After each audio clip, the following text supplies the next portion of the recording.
Hey builders, welcome back to Not a Model. I am Ryan and I am building a real aircraft at home.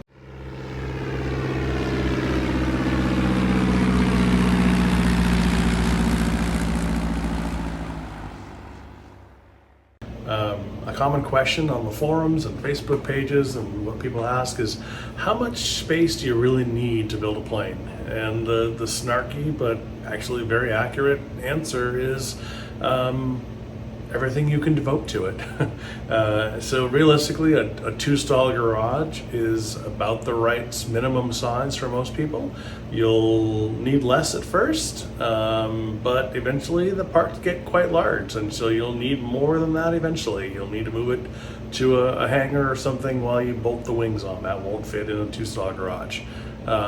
If you have more space than that at first, you can certainly set up stations like a dirty area to do your drilling, your deburring, or if you get stuck waiting on, for example, back-ordered parts, you can skip ahead and start the next assembly without having to put everything away. The RV10 is about 19 feet long if you go from firewall to the tip of the tail.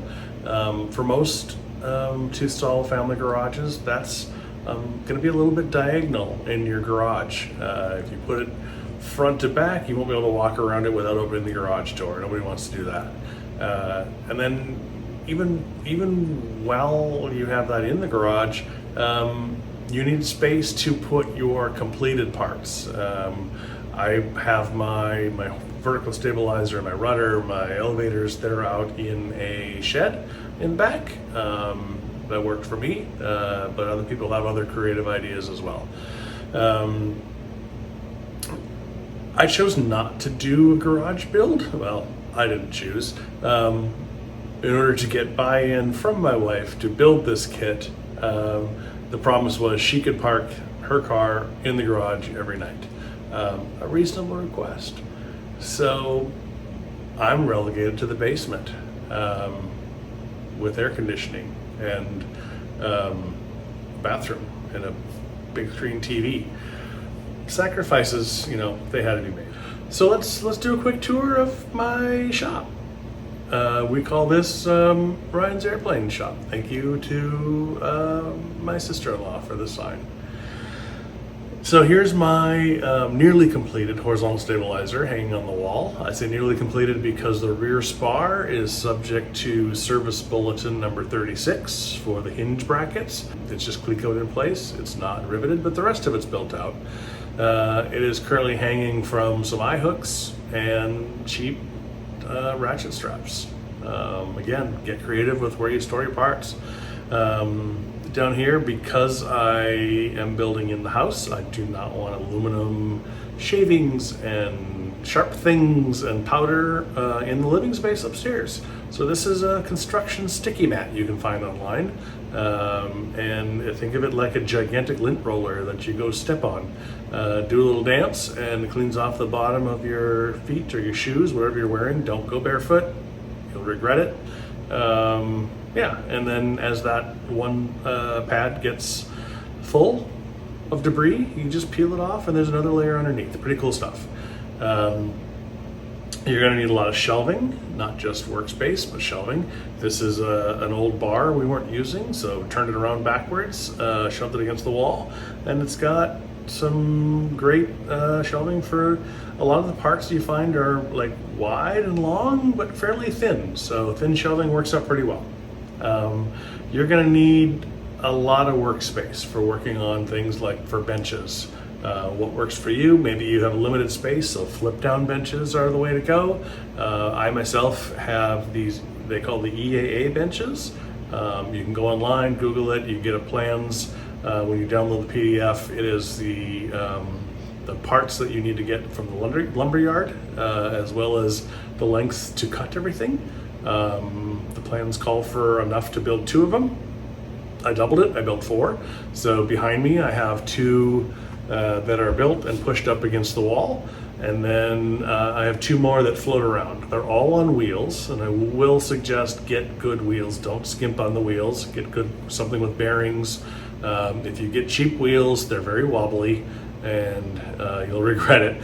You want locking wheels, and then even then, I actually clamp 2 of the benches together, and it really just solidifies the whole solution. You don't want your benches wobbling around when you're working on them. One place where I deviated from the plans for the benches was putting in a long plate steel for back riveting. So this one is actually the entire length, all 5 feet.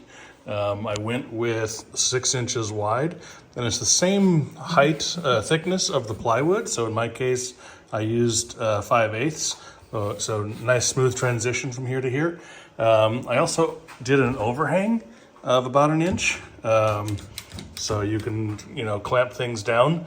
The nice part about this, because it's the whole length, you don't worry about when you're back riveting, for example, these long rows. If you were just on a 1 inch or a 1 foot plate and you go off the end, you're going to ruin your skin on the plane. So having a much longer surface to work with is great. You don't actually have to bolt it down to the bench. It's actually so heavy that it stays. It really doesn't move around all that much. So very handy gadget that I added to my bench. One of the other areas where I deviated from what a lot of folks do is with how I did the dimpler. A lot of people put the dimpler, you build a platform around it, and I chose to recess it in between 2 tables. So level-wise, this platform is level with the 2 benches, and it's on a little shuttle, just a couple of 2x4s, and this sets the height. So it's definitely very stable. It's in there pretty well, but between the 2 tables, it's not fastened to them. It's actually just held, squeezed together by this clamp. So if I release the clamp, the 2 benches pull apart enough, I can actually slide this in and out and give it some length, or remove it completely and set it up on a long bench or whatever. So this has been very handy when working on some of those long skins to, be able to get around and dimple these things from all angles. I will suggest flooring changes. You're going to be standing a lot, so anti-fatigue mats. I know there's like play mats out there that are a lot of like foam material. They're thin, they're squishy, that's great, but they're too squishy. They take aluminum shavings and just hold on to them. It pierces them, they're stuck, you cannot vacuum it out of there. So go with what's called a gym mat instead. It has a hard surface on the top. It's still squishy foam underneath, still, great bounce to it, but you want that durable surface so you can sweep and vacuum up very sharp parts. And then also suggest some serious lighting. Overdo it on the lighting. I went with really inexpensive, they're 4 foot long tubes, they're LED tubes. They daisy chain together because they're LEDs. They draw very, very little power. You'll see that I actually unscrewed a can light that was in a recessed ceiling, put an adapter, and then just chained them all together. So the nice part is, if I want to turn off individual lights, there's a chain. And if I want to dim the whole solution, they're all dimmable LEDs. But you don't want shadows, you don't want to be working in a dim condition.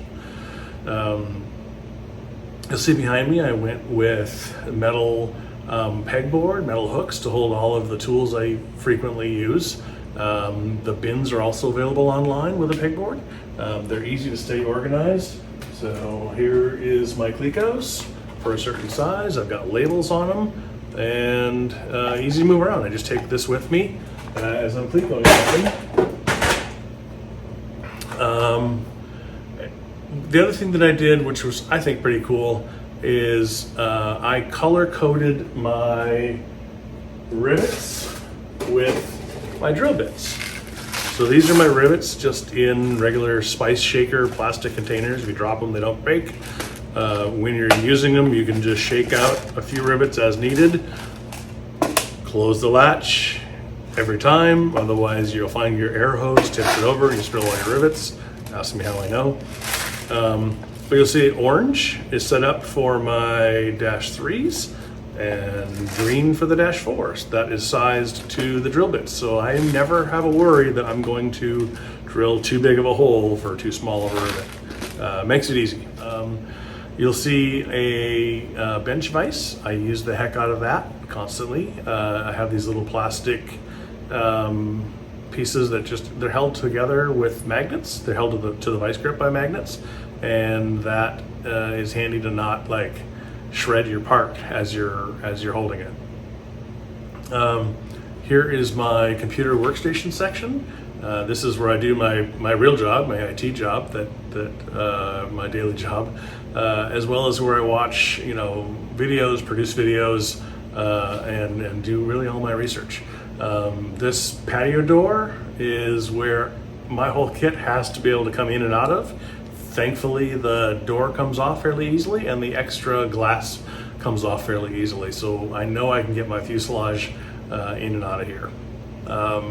And next section is my dirty area. This is where I produce the most metal, shards, splinters, shavings, you name it. So this is my bandsaw, as well as the drill press, as well as the bench grinder, and you'll see a shop vac that I hook up to each of these tools as I'm using it. I try and collect as much aluminum debris as I'm creating it as possible, and then clean up as you go. Again, I don't want sharp metal things upstairs. It's that simple. Last section is my 3D print farm. Well, there's only 2 of them, so 3D print hobby farm, maybe 3D print garden. Yeah, well, I find them incredibly useful. I will do a video just on 3D printers and how I use them. So for now, thanks for watching. I think the next video will be specifically on the tools, the tool choices, what I use, what I no longer use, what I found helpful. Cheers, y'all. Thanks for watching.